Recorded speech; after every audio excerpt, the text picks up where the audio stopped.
வஞ்சரம் fish fry எப்படி பண்ணுறதுன்னு பார்க்கலாமா? நல்ல பெரிய சைஸ் வஞ்சரம் ஃபிஷ்ஷு ஃப்ரெஷ்ஷாக வாங்கிட்டு வந்தாங்க. எடுத்து பார்த்தா ஒரு கை அளவு இருந்துச்சு. அது நல்லா கழுவிட்டு இப்போ மசாலா போடலாம். அதுக்கு என்ன மசாலா போடுறோன்னா பாபா ஃபிஷ் மசாலா, மலேசியாவிலேருந்து வரும். அதான் நாங்கள் யூஸ் பண்ணுவோம். அந்த மசாலா ஃபிஷ் ஃப்ரைக்கு ரொம்ப நல்லாயிருக்கும்.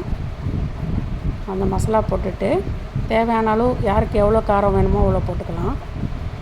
வெங்காயம், தக்காளி அதை பேஸ்ட் பண்ணது அதையும் போட்டுட்டு நல்லா மசாலா நல்லா ஊறுற மாதிரி அதை நம்ம இப்போ தடவி வைக்கணும். அதுக்கு வேறு ஒரு மசாலா என்னன்னாக்கா தேங்காய், புளி, மிளகாத்தூள்லாம் போட்டு தனியாக ஒரு மசாலா அரைச்சிக்கணும். அதையும் போட்டால் அந்த நல்லா பைண்டிங் ஆகும், ஃபிஷ்ஷில் நல்லா கோட்டிங் கிடைக்கும். அதனால் அதையும் அரைச்சிட்டு தேவையான அளவு உப்பு சேர்த்துட்டு இப்போ நல்லா மசாலாவை பரட்டிட்டு மேக்னேட் பண்ணி வைக்கலாம். எப்படி பரட்டோன்னு பார்ப்போம். இதற்காக கருவேப்பிலை, பச்சை மிளகாய் போட்டு பெரிய கடாயில் நிறைய எண்ணெய் ஊற்றி தனித்தனியாக ஒன்று ஒன்றா உரித்து எடுத்தால் வஞ்சரம் ஃபிஷ் ஃப்ரை ரெடி.